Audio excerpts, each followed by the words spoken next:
नमस्कार दोस्तों। मैं गौरव उपाध्याय और study zero zero to infinity में आपका स्वागत है। मैं आपके लिए आज एक नया इनिशिएटिव लेके आया हूँ, समसामयिक घटना चक्र दृष्टि का कंपाइलेशन। और इसमें अभी मैंने 40-50 टॉपिकों को, जो राष्ट्रीय परिदृश्य वाले जो करंट नोट्स हैं, उनको समाहित किया है। और आप लोगों का अच्छा फीडबैक रहा तो मैं ये सीरीज कंटिन्यू करूंगा और बीपीएससी अदर जो जितने भी एग्जाम आ रहे हैं उनको टारगेट करके इसको मैं कंपाइलेशन को लगभग लगभग 22-23 तारीख तक इसको पूरा करा दूंगा।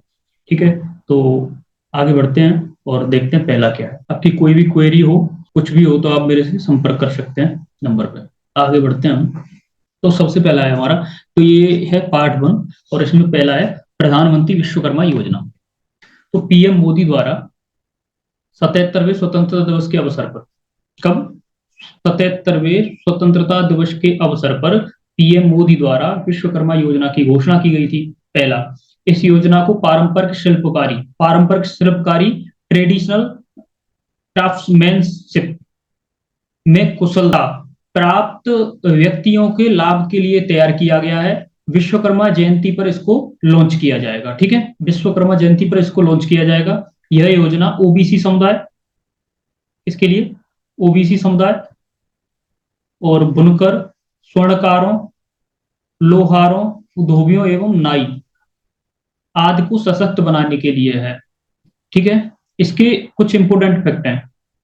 तो 16 अगस्त 2023 को पीएम मोदी की अध्यक्षता में आर्थिक मामलों की कैबिनेट समिति ने इसको मंजूरी दी थी। ये केंद्रीय क्षेत्र की योजना है। इसकी अवधि जो है, अवधि 5 वर्ष है और ये वित्त वर्ष 2023-24 से लेकर 27-28 तक। और इसका जो व्यय है वो 13,000 करोड़ रुपए है। उद्देश्य इसका हस्तशिल्प, अपने हाथों एवं औजारों से काम करने वाले जितने भी कारीगर हैं वो शिल्पकारों के पारंपरिक कौशल आधारित पेशे को बढ़ावा देने के लिए।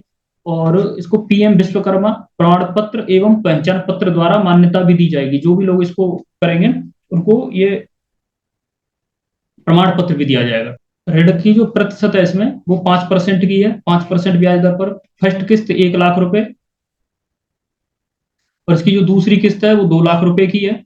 18 व्यवसायों को कौशल 18 व्यवसायों को शामिल किया गया इसमें। ये पूरे भारत में ग्रामीण और शहरी क्षेत्र की योजना है और केंद्र प्रायोजित है। इसमें राज्यों का योगदान नहीं है। तो मैं आपको बताया, जैसे मोती हुए, मूर्तिकार हुए, मोची हुए, जूट बुनकर हुए, गुड़िया एवं खिलौना निर्माता हुए, माला बनाने वाले, मछली पकड़ने वाले, ऐसे लोगों को इसमें वो दिया जाएगा। दूसरी योजना है अमृत अमृत भारत स्टेशन योजना। इसमें क्या है, इसमें इंपोर्टेंट फैक्ट है 1309 स्टेशनों के पुनर्विकास के पूरे भारत से। 1309 स्टेशनों के पुनर्विकास के लिए पूरे भारत में शुरू किया गया इसको। और पहला पॉइंट है इसका, 6 अगस्त 2023 को पीएम मोदी ने 508 रेलवे स्टेशनों के पुनर्विकास की आधारशिला रखी है। 508 स्टेशन 27 राज्य और केंद्र शासित प्रदेशों में विस्तृत हैं। किस राज्य से कितने स्टेशन है वो भी मैं बता देता हूँ। राज्यों में यूपी से 55, ये याद रखना है अपने अपने राज्य का। यूपी से 55, राजस्थान से 55, बिहार से 44, विशेषकर बीपीएससी वाले ध्यान रखें, बिहार से 44, पश्चिम बंगाल से 37, एमपी से 34, असम से 32, उड़ीसा से 25, पश्चिम बंगाल से 22, गुजरात से 21, तेलंगाना से 21, झारखंड से 20, आंध्र प्रदेश से 18, तमिलनाडु से 18, हरियाणा से 15, केरल से 13। इसमें जो लागत व्यय है वो है 24,470 करोड़ रुपए से अधिक का। तीसरा है राष्ट्रीय बहुआयामी गरीबी सूचकांक, एक प्रगति समीक्षा। ये एक समीक्षा की गई है। इसमें देखते हैं, संयुक्त राष्ट्र विकास कार्यक्रम यूएनडीपी द्वारा अपनी मानव विकास रिपोर्ट सूचकांक एसडीआर में एमपीआई बहुआयामी गरीबी सूचकांक को 2010 से ही शामिल किया जाता रहा है। 3 आयाम है इसके। 3 आयामों कौन कौन से? स्वास्थ्य, शिक्षा और रहन सहन का स्तर कैसा है, लिविंग स्टैंडर्ड, उसके आधार पर इस रिपोर्ट को जारी किया जाता है।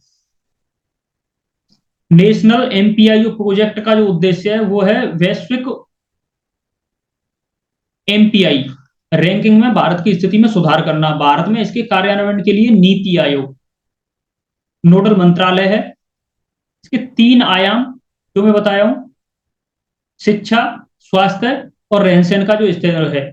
उनमें 12 संकेतक शामिल हैं, उन्हीं के 12 टॉपिक और हैं उसमें, 3 के अंदर जो 12 हैं उसके आधार पर इसका मूल्यांकन किया जाता है। 13 जुलाई को 2023 में इसको जारी किया गया। प्रथम संस्करण इसका आया था 2021 में और दूसरा आया है 2023 में। ये याद रखना, मोस्ट इंपोर्टेंट है। एनएफएचएस जो चौथा था वो 2015-16 के आंकड़ों के अनुसार एनएफएचएस 5 2019 भी 19 और 21 के आंकड़ों के तुलनात्मक भी अध्ययन किया गया। जो 2015-16 के आंकड़े थे एनएफएचएस के चौथा और पांचवें दोनों को तुलनात्मक अध्ययन किया गया। इसमें शामिल है 36 राज्य और केंद्र शासित प्रदेश, 707 प्रशासनिक जिले शामिल हैं इसमें। 2015 से 15-16 से 2019-21 में 13.5 करोड़ लोग बयामी गरीबी से मुक्त हुए हैं, इनका कहना है।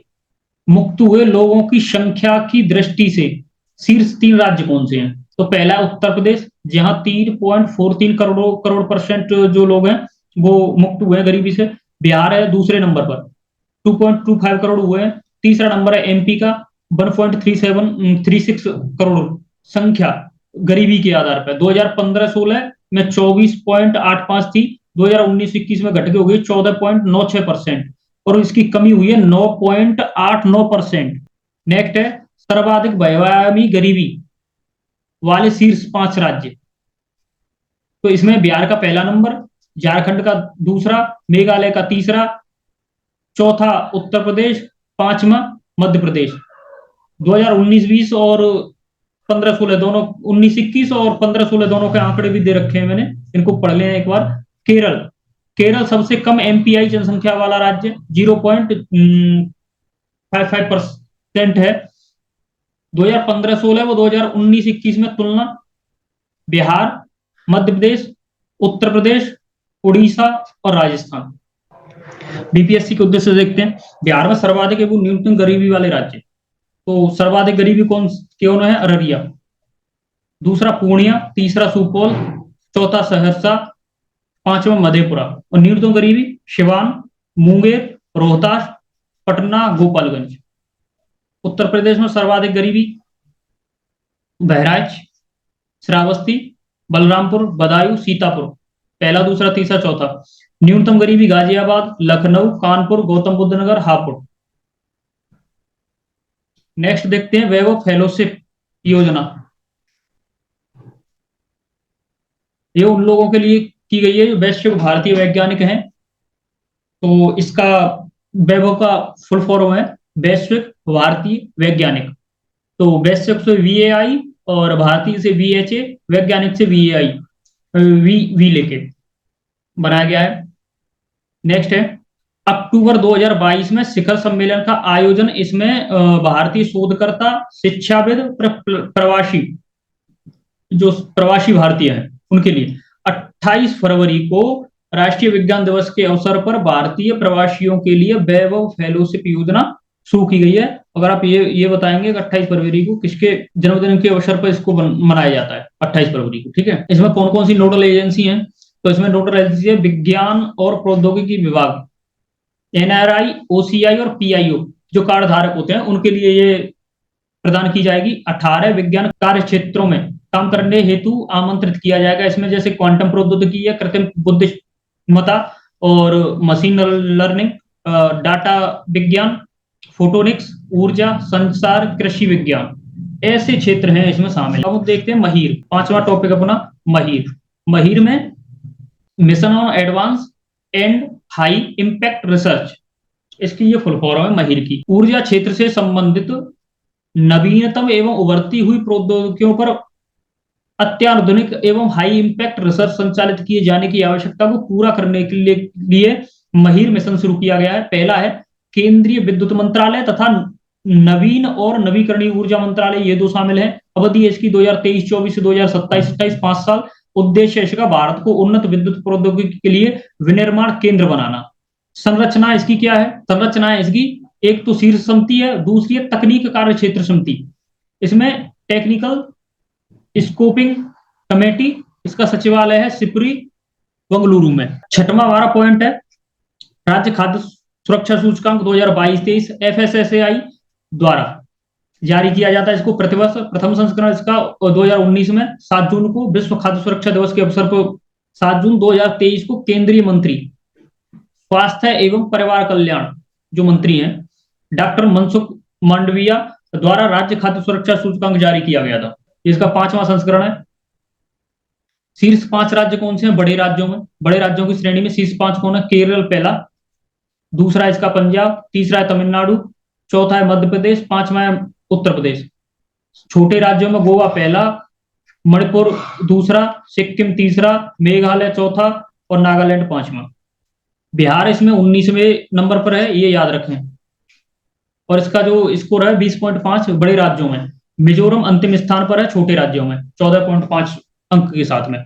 3 केंद्र शासित प्रदेश में जम्मू कश्मीर पहला, दिल्ली दूसरा, चंडीगढ़ तीसरा, लक्षद्वीप अंतिम है 4 अंक के साथ में। 7वां है निष्पादन ग्रेडिंग सूचकांक 2.0 2021-22। राज्य एवं संघराज्य इसमें शामिल है। स्कूल शिक्षा और साक्षरता विभाग द्वारा जारी किया जाता है इसको सर्वप्रथम 2019 में। परफॉर्मेंस ग्रेडिंग इंडेक्स पीजीआई 2.0 को 10 ग्रेडों में बांटा गया है। उच्चतम है इसकी दक्ष, जिसको 1000 नंबर में से जो 940 पाएगा उसको उच्चतम जो श्रेणी है उसको दक्ष में रखा जाएगा। इसको किसी को प्राप्त नहीं हुआ है ये श्रेणी। न्यूनतम है आकांक्षी, इसकी जो न्यूनतम है वह आकांक्षी 3। इसमें 1000 में 460 नंबर जिसने मिला होगा वो, जैसे एग्जाम में नहीं होता फर्स्ट सेकंड थर्ड पास होना, ऐसे ही है। पहला है इसमें पंजाब, दूसरा चंडीगढ़ को प्रचेस्ट 2 मिला है इसको, गुजरात को, केरला को, महाराष्ट्र को, दिल्ली को, तेलंगाना और पुडुचेरी को प्रचेस्ट 3 मिला हुआ है। इसमें बस इतना ही याद करने के लिए। 8वां है NIRF national institutional ranking framework. 29 सितंबर 2015 से शुरुआत हुई है इसकी। प्रथम संस्करण 2016 अप्रैल में आया था। 8वां संस्करण, ये इसका 8वां संस्करण है। उच्च शिक्षण संस्थानों की इंडिया रैंकिंग है 2023। 3 विशिष्ट बदलाव किए गए हैं इसमें। 3 कौन कौन से बदलाव किए गए हैं उनको देखते हैं। पहला, कृषि एवं संबंध क्षेत्र को इसमें जोड़ा गया है। नवाचार श्रेणी में प्रथम बार इसको जारी किया जाएगा। नवाचार जो श्रेणी है उसमें पहली बार जारी किया जाएगा। वास्तुकला विषय में इसमें विस्तार किया गया है। शीर्ष 5 संस्थान कौन से हैं? तो शीर्ष 5 संस्थान है IIT मद्रास, जिसको अंक मिले हैं 86.69, भारतीय विज्ञान संस्थान बंगलुरु 83.09 और भारतीय प्रौद्योगिकी संस्थान दिल्ली को 82.16, IIT बॉम्बे को 81.28, IIT कानपुर को 77.23। शीर्ष 10 में यूपी का एकमात्र है IIT कानपुर। IIT पटना को 66वीं रैंक प्राप्त हुई है। बिहार वाले इसको ध्यान से बीपीएससी के लिए याद रखें। IIT पटना को समग्र में 66वीं रैंक 49.79 अंक के साथ में। 9वां है नए संसद भवन को लेकर। नया संसद भवन का उद्घाटन हुआ 28 मई 2023 को। कब हुआ? 28 मई 2023 को, ये याद रखना है। इसमें 75 रुपए का जो सिक्का है वो जारी किया गया और स्मारक डाक टिकट भी जारी किया गया। सेंगोल की स्थापना की गई। स्पीकर की कुर्सी के बगल में डिजाइन है उसका, जिसका जो नया संसद उसकी डिजाइन की है HCP design planning and management private limited, Ahmedabad Gujarat. आकार है इसका त्रिभुजाकार और 4 मंजिल बनाया गया है। इसका जो क्षेत्रफल है वो 64,500 वर्ग मीटर क्षेत्र में बनाया गया है। इसके 3 द्वार हैं। पहला द्वार है ज्ञान द्वार, दूसरा है शक्ति द्वार, तीसरा है कर्म द्वार। सीट है इसमें, सीटों की जो संख्या है वो है राज्यसभा में 384 और उसका जो आकार है राज्यसभा का जो अंदर से आकार बनाया गया है वो राष्ट्रीय पुष्प कमल की तरह बनाया गया। और लोकसभा की जो संरचना है वो राष्ट्रीय पक्षी मोर की तरह है। और इसमें जो सीट है वो 888 बनाई गई है। प्रांगण मतलब 888 सदस्य बैठ सकते हैं। राष्ट्रीय पक्षी मोर की तरह इसकी जो अंदर की संरचना है। प्रांगण में बरगद का जो वृक्ष है, राष्ट्रीय वृक्ष है, उसको तो स्थापित किया गया है। और 10वां टॉपिक है अपना सेंगोल। सेंगोल शीर्ष, सेंगोल का जो शीर्ष है उस पर नंदी जो बैल है उसकी आकृति बनाई गई है। 14 अगस्त 1947 की पूर्व संध्या को ये पवित्र सेंगोल की स्थापना या इसका निर्माण किया गया था। और ये नेहरू जी को तमिल मठ है, एक धार्मिक मठ द्वारा उन्होंने दिया था। तो तमिलनाडु में चोल राजाओं के शासन काल के समय महायाजकों द्वारा एक राजा से दूसरे राजा को उत्तरदायी शासन के लिए अधिकार को ये प्रदर्शित करता था। एक राजा से दूसरे राजा को इसको ट्रांसफॉर्म किया जाता था। जैसे अभी इसको मिला, फिर ये जो दूसरा राजा बनेगा तो इसको दे दिया जाएगा, एक उत्तरदायी शासन की एक प्रतीक मानकर। नेक्स्ट है, नेक्स्ट योजना है उड़ान 5.1। ये अक्टूबर 2016 में शुरू की गई थी और इसकी थीम थी उड़े देश का आम नागरिक। पहली उड़ान जो हुई थी वो शिमला से दिल्ली हुई थी, ये याद रखना आपको, अप्रैल 2017 में। इसके 4 चरण पूरे हो गए। 21 अप्रैल 2023 को 5.0 शुरू किया गया था और 24 मई 2023 को 5.1 योजना शुरू की गई थी इसकी। ठीक है, इसमें बस इतना याद रखना है। 12वां टॉपिक है कर्नाटक विधानसभा के जो चुनाव है वो 12वां टॉपिक है अपना, उसको देख लेते हैं। जिसमें सीट है विधानसभा की 224। इसमें आईएनसी इंडियन नेशनल कांग्रेस को 135, बीजेपी को 66 और अदर को 19 मिली हैं। लोकसभा की सीटें हैं कर्नाटक में 28 और राज्यसभा की है 12। ये याद रखना है, यही पूछ रहा है आजकल। मतदान 10 मई को हुआ था, मतगणना 13 मई को हुई थी। 36 सीट एससी और 15 सीट एसटी के लिए आरक्षित है। मतदान हुआ था यहाँ 73.19, सर्वाधिक मतदान हुआ अब तक का। मुख्यमंत्री है सिद्धारमैया, 20 मई को इन्होंने शपथ ली थी। 13वां टॉपिक है ऑपरेशन समुद्रगुप्त 2022-23। तो समुद्रगुप्त जो ऑपरेशन है वो नौसेना और एनसीबी नारकोटिक्स कंट्रोल ब्यूरो द्वारा शुरू किया गया और हिंद महासागर क्षेत्र में नशीले पदार्थों की तस्करी को रोकना इसका मेन काम है। नेक्स्ट है, इसी में 2500 केजी मेथपेटामाइन जब्त की गई थी। मेथपेटामाइन जो है वो तंत्रिका तंत्र को प्रभावित करता है और इसका जो प्रभाव है वो मस्तिष्क में होता है। मस्तिष्क में जो डोपामाइन होता है, डोपामाइन की मात्रा को बढ़ा देता है। इसके जो भारत है वो 2 स्वर्ण त्रिभुज जो है, भारत के स्वर्ण त्रिभुज है थाईलैंड, म्यांमार और लाओस के बीच में इधर है। और जो स्वर्ण अर्धचंद्र है वो है पाक, अफगान और ईरान, और भारत इन दोनों के बीच में बसा हुआ है। तो इस वजह से इधर से इधर जो तस्करी होती है वो इसीलिए होती है। ठीक है, ये भी आपको याद रखना। नेक्स्ट है 14वां टॉपिक। तो 14वां टॉपिक है पहला भारतीय वायुसेना विरासत केंद्र। इसकी स्थापना चंडीगढ़ में की गई है। आईएएफ और चंडीगढ़ प्रशासन के बीच इसमें मेमोरेंडम जो साइन हुए हैं। 15वां टॉपिक है मणिपुर हिंसा। मणिपुर हिंसा में हम देखेंगे हिंसा क्यों हुई ये नहीं देखेंगे, हम ये देखते हैं कि मणिपुर में कितने जिले हैं। मणिपुर में 16 जिले हैं, जिसमें 11 घाटी क्षेत्र से और 5 जो हैं पहाड़ी क्षेत्र में है। जो 5 पहाड़ी क्षेत्र है वहां 90% जनसंख्या रहती है और 11 जो घाटी जिले हैं उनमें 10% जनसंख्या रहती है। और जहां जो 10% जो जनसंख्या है वो है मैतई समुदाय की 11 जिलों में। और पहाड़ी समुदाय में नागा, कुकी, चिन ये जनजाति रहती है। इसके लिए एक जांच आयोग समिति भी बनी हुई है। जांच आयोग समिति का नाम बता देता हूं मैं आपको। तो इसके पूर्व मुख्य न्यायाधीश हैं गुवाहाटी हाईकोर्ट के, इनका नाम है अजय लांबा। और 2 अन्य सदस्य हिमांशु शेखर आईएएस हैं और आलोक प्रभाकर ये है आईपीएस। और वहां के मुख्यमंत्री हैं एन बीरेन सिंह और राज्यपाल है अनुसुईया उइके। 16वां टॉपिक है राष्ट्रीय विनिर्माण नवोन्मेष सर्वेक्षण 2021-22, नेशनल मैन्युफैक्चर इनोवेशन सर्वे 2021-22 का विज्ञान एवं प्रौद्योगिकी विभाग, भारत सरकार और संयुक्त राष्ट्र औद्योगिक विकास मंत्रालय यूएनआईडीओ द्वारा संचालित एक संयुक्त अध्ययन है। इसमें 27 अप्रैल 2023 को इसको जारी किया गया। तो पहला है इसमें फर्म सर्वेक्षण, दूसरा है नवाचार की क्षेत्रीय प्रणाली एसएसआई। इसमें शामिल है 28 राज्य और 6 केंद्र शासित प्रदेश। शीर्ष 3 राज्य हैं वो कर्नाटक, तेलंगाना, तमिलनाडु शीर्ष 3 राज्य हैं। और 8वां नंबर है उत्तर प्रदेश का 29.00%। और बिहार का इसमें स्थान है अंतिम। पहाड़ी राज्यों में उत्तराखंड पहले नंबर पर है। उत्तर पूर्वी राज्यों में असम को छोड़कर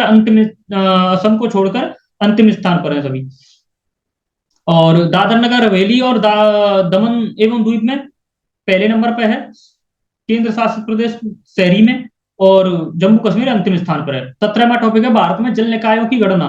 जल निकायों की गणना केंद्रीय जल शक्ति मंत्रालय द्वारा की गई है। भारत में विश्व की 18% जनसंख्या है और जल संसाधनों का मात्र 4% रखता है। जल निकायों की गणना पहली बार अप्रैल 2023 में हुई है। उद्देश्य इसका राष्ट्रीय डाटा बेस तैयार करना।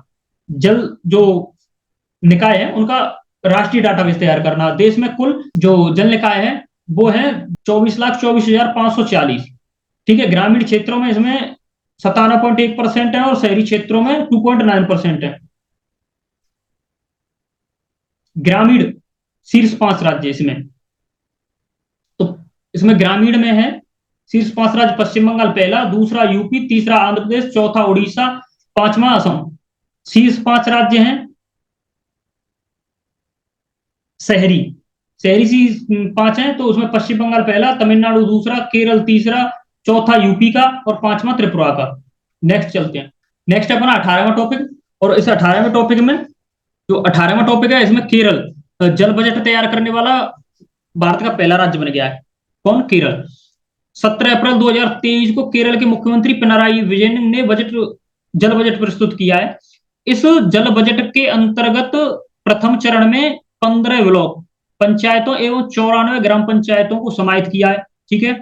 जल बजट किसी प्रणाली में प्रवेश करने वाले एवं उससे बाहर निकलने वाले जल की मात्रा को मेजर करता है, मापक है ये, मापना है उसको। 19वां टॉपिक है संयुक्त राष्ट्र जल सम्मेलन 2023, 20 से 22 मार्च 2023 को, ये 2023 है, 23 को संयुक्त राष्ट्र जल सम्मेलन न्यूयॉर्क अमेरिका में, इसके सह मेजबान थे ताजिकिस्तान और नीदरलैंड। 1977 में अर्जेंटीना में आयोजित जल सम्मेलन के बाद यह पूर्णतः जल हेतु समर्पित हो गया है। ठीक है। 20वां टॉपिक है राष्ट्रीय चिकित्सा उपकरण नीति। तो इसमें 4 चिकित्सा पार्क बनाए जाएंगे। पहला बनाया जाएगा हिमाचल में, दूसरा मध्य प्रदेश, तीसरा है उत्तर प्रदेश, चौथा है इसका तमिलनाडु। अगले 25 वर्षों में 10 से 12% की हिस्सेदारी को प्राप्त करना है इसको वैश्विक स्तर पर। 2030 तक 50 बिलियन तक इसको लेके जाना है। 21वां टॉपिक है भारत का सबसे बड़ा पुस्तक ग्राम। तो जम्मू कश्मीर का वादीपुरा जिला का अरगम गांव, अरगम गांव भारत का सबसे बड़ा पुस्तक ग्राम बन गया है। यह कार्य गैर सरकारी जो संगठन है सरहद द्वारा जम्मू कश्मीर के सहयोग से, जम्मू कश्मीर जो सरकार है उसके सहयोग से किया गया है। हे ऑन वे विश्व का पहला पुस्तक नगर था। यह बेल्स यूनाइटेड किंगडम में था। ठीक है। 2017 में भिलार गांव जो महाराष्ट्र के सतारा डिस्ट्रिक्ट में है को देश के पहले पुस्तक ग्राम के रूप में मान्यता दी गई थी। अप्रैल 2022 में झारखंड के जामताड़ा जिला को हर गांव में पुस्तकालय वाला देश का पहला जिला घोषित किया गया था, बना था। केरल का धर्मदम को पूर्ण पुस्तकालय निर्वाचन क्षेत्र घोषित किया गया है, केरल का धर्मदम। 22वां टॉपिक है अरावली ग्रीन वॉल परियोजना। दिल्ली हरियाणा राजस्थान गुजरात अपक्षय अपर्दन और मरुस्थलीकरण एवं भूमि क्षरण से बचाने के लिए यह परियोजना जो है शुरू की गई है और यह विश्व का एक अपशिष्ट पर्वत है। ठीक है। नेक्स्ट है 23वां यूपी खाद्य संस्करण उद्योग नीति 2022-27, 5 साल के लिए इसको शुरू किया गया है। भारत के बाजार का 32% है ये, और जीडीपी का 14%, निर्यात का 12%, औद्योगिक निवेश का 6%। यूपी की इसमें हिस्सेदारी 6%, फ्यूचर में 20% ले जाना है। ये तृतीय स्तर का है, खाद्य प्रसंस्करण जो है वो तृतीय स्तर में आता है। नेक्स्ट है आम आदमी पार्टी को राष्ट्रीय दल का दर्जा प्राप्त हो गया और राष्ट्रीय दल इसी के साथ में 6 हो गए। आईएनसी 1885, बीजेपी की जो स्थापना 1980 में, बहुजन समाजवादी पार्टी को 1984, सीपीआईएम 1964, एनपीपी 2013 और आम आदमी पार्टी 2012 में केजरीवाल जी ने इसकी स्थापना की थी। इसकी कुछ शर्तें हैं, पूर्व शर्त, इसमें 3 शर्त होती हैं। ठीक है। तो वो मैं पढ़ाऊंगा पॉलिटी, उसमें बता दूंगा आपको। 3 शर्त होती हैं। तो इसमें गुजरात, गोवा, पंजाब और दिल्ली 4 राज्यों में इसने राज्य स्तरीय दल का जो दर्जा वो प्राप्त कर लिया है। इसी के साथ इसको राष्ट्रीय दल का दर्जा प्राप्त हो गया है। वाइब्रेंट विलेज प्रोग्राम बजट 2022-23 में वित्त मंत्री निर्मला सीतारमण जी द्वारा इसकी वो किया गया था, घोषणा की गई थी। 10 अप्रैल 2023 को गृह मंत्री ने वाइब्रेंट विलेज प्रोग्राम की को लॉन्च किया है। अरुणाचल प्रदेश के अंजाव जिले के सीमावर्ती गांव कीवीटू में लॉन्च किया गया है। कीवीटू पूर्वी पॉइंट है, अंतिम पॉइंट है कीवीटू भारत का। केंद्र प्रायोजित योजना है। इसकी जो वित्त वर्ष है वो 2022-23 से 25 से 26। इसका व्यय है 4800 करोड़। 4 राज्य हैं इसमें शामिल हैं, हिमाचल प्रदेश, अरुणाचल प्रदेश, सिक्किम, उत्तराखंड तथा लद्दाख संघ राज्य क्षेत्र, इसमें 4 शामिल हैं। 26वां टॉपिक है मेघालय, नागालैंड और त्रिपुरा में चुनाव। तो मेघालय की जो स्थापना सबसे पहले देखते हैं कब हुई थी, 21 जनवरी 1972 को। इसमें 60 सीटें हैं। 60 सीट में से 55 सीटें अनुसूचित जनजाति के लिए फिक्स है, इसको करेक्ट कर लेना। इसमें मेघालय में 60 सीटें विधानसभा की और 55 सीटें अनुसूचित जनजाति के लिए हैं, और अनुसूचित जाति के लिए, अनुसूचित जाति के लिए कोई सीट नहीं है। सीएम है वहां के कोनराड संगमा, जो एनपीपी पार्टी है उनकी। 11वीं विधानसभा के चुनाव हुए हैं, विधानसभा के जो अध्यक्ष हैं वो है थॉमस ए संगमा, और इसमें लोकसभा की जो सीटें हैं वो है 2, राज्यसभा की 1, और मतदान हुआ है अब तक का हाईएस्ट 86.69। नेक्स्ट देखते हैं नागालैंड। नागालैंड में सीटों की संख्या है 60, 59 सीट है अनुसूचित जनजाति के लिए, और ये 14वीं विधानसभा चुनाव थे। लोकसभा की 1 सीट है यहाँ, राज्यसभा की 1 सीट है। सीएम है नेफ्यूरियो, पांचवा कार्यकाल के लिए उन्होंने शपथ ली है, और अध्यक्ष हैं जो विधानसभा के अध्यक्ष हैं सेरिंगेन लोंगकुमेर। त्रिपुरा, त्रिपुरा में भी 60 सीटें हैं, लोकसभा में 2 सीटें, राज्यसभा में 1 सीट है। 13वीं विधानसभा के चुनाव थे ये, और 10 सीटें अनुसूचित जाति, 20 सीट अनुसूचित जनजाति के लिए फिक्स है। सीएम है माणिक साहब। नागालैंड में आपको एक फैक्ट याद रखना है, नागालैंड वाले में वर्ष 2023 के चुनाव में नागालैंड के इतिहास में पहली बार कोई महिला विधायक के रूप में निर्वाचित हुई है। यह उपलब्धि एनडीपीपी की हेकानी जखालू, उनका नाम है हेखानी जखालू, हेखानी जखालू ने प्राप्त किया। नेक्स्ट टॉपिक है India justice report. India justice report 2022 आई है, जिसका तीसरा संस्करण आया, प्रथम संस्करण 2019 में आया था। इसमें शीर्ष 3 राज्य कर्नाटक, तमिलनाडु, तेलंगाना, और इसके जो अंतिम 3 राज्य हैं वो है बिहार, पश्चिम बंगाल और यूपी। जो 16वें नंबर पर बिहार, 17वें नंबर पर पश्चिम बंगाल, 18वें नंबर पर यूपी है। छोटे राज्यों में सिक्किम पहले नंबर पर, गोवा अंतिम पे। नेक्स्ट है 28वां टॉपिक है, 28वां है एमवी गंगा विलास, विश्व का सबसे लंबा नदी क्रूज, विश्व का सबसे लंबा नदी क्रूज। ये वाराणसी से असम के डिब्रूगढ़ में पूर्ण हुआ है। राष्ट्रीय राजमार्ग अधिनियम 2016 लागू हुआ था 12 अप्रैल 2016 से। जलमार्ग 101, 106 नए, 106 नए और 5 जो वर्तमान में चालू थे, उनको मिला के 111 हो गए। जलमार्गों को राष्ट्रीय जलमार्ग घोषित किया गया है 111 को। कुल लंबाई है 20,275 किलोमीटर, 24 राज्यों में है ये। गंगा विलास की जो लंबाई प्लस चौड़ाई है, जो क्रूज है उसकी है 62.5 मीटर प्लस लंबाई, और 12.8 मीटर चौड़ाई है इसकी। 29वां टॉपिक है केरल उच्च न्यायालय, क्षेत्रीय भाषा में निर्णय देने वाला पहला उच्च न्यायालय बन गया है। जिसने अपना जो निर्णय दिया है वो मलयालम भाषा में दिया है, पहली बार एआई का यूज किया गया इसमें। 8वीं अनुसूची में 22 भाषाएं हैं, ठीक है। और इसका 30वां है जो टॉपिक है वो निर्वाचन आयुक्त की नियुक्ति पर उच्चतम न्यायालय का निर्णय क्या है। उच्चतम न्यायालय ने निर्णय दिया है इस पे, और निर्वाचन आयुक्त की जो नियुक्ति है वो 324 के 2, 324(2) के तहत की जाती है। 2 मार्च 2023 को फैसला आया है, और इसकी जो 5 संविधान पीठ ने इसका फैसला दिया है। समिति देख लेते हैं, उसके फैसला में बोला गया है कि जो समिति, जो उसका निर्वाचन आयुक्त की जो नियुक्ति होगी उसमें पीएम होंगे, और लोकसभा का विपक्ष का नेता तथा भारत के मुख्य न्यायाधीश, ये 3 लोग शामिल होंगे। 31वां है annual status of education report 2022, इसको असर भी बोल देते हैं। तो annual state of education report असर, जो प्रथम नाम का एक गैर सरकारी जो संगठन है, शिक्षण संस्थान द्वारा जारी किया जाता है। 2005 से इसकी शुरुआत हुई थी सभी ग्रामीण जिलों में, भारत के सभी ग्रामीण जिलों में इसकी शुरुआत हुई थी। नेक्स्ट है, इसमें भारत के 616 जिलों के 19,060 गांव को शामिल किया गया है। इसमें 3 राज्य ऐसे जिनमें 15 से 16 वर्ष की आयु की जो अनामांकित लड़कियों का जो अनुपात है जो सर्वाधिक है, उनको देख लेते हैं। उनमें पहला नंबर है एमपी का, दूसरा नंबर है यूपी का, और तीसरा नंबर है छत्तीसगढ़ का। एमपी में 17%, यूपी में 15% और छत्तीसगढ़ में 11.2%। 32वां टॉपिक है वो हुबली जंक्शन विश्व का सबसे लंबा प्लेटफॉर्म बनाया गया है, और इसका जो पहले नाम था, जो हुबली जंक्शन का नाम है एसएसएस हुबली जंक्शन। जो रेलवे जंक्शन है इसका नाम था श्री सिद्धारूढ़ा स्वामी जी हुबली जंक्शन। 2015 में इसका नाम हुबली से हुबली कर दिया गया है, और प्लेटफॉर्म संख्या इसकी 8 को विश्व का सबसे लंबा रेलवे प्लेटफॉर्म घोषित किया गया। इसकी लंबाई 1507 मीटर।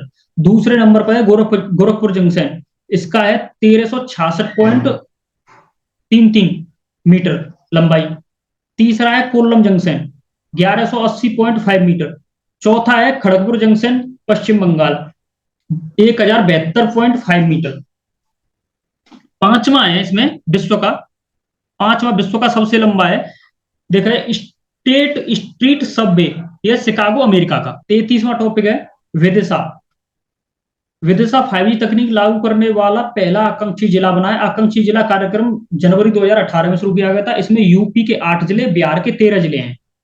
बीपीएससी में पूछ सकता है। बिहार के 13 जिले हैं इसमें। 13 जनवरी 2023 को विदिशा स्टार्टअप द्वारा प्रस्तावित नवाचारी 5G उपयोग मामलों को जमीनी स्तर पर लागू करने वाला पहला जिला बना है।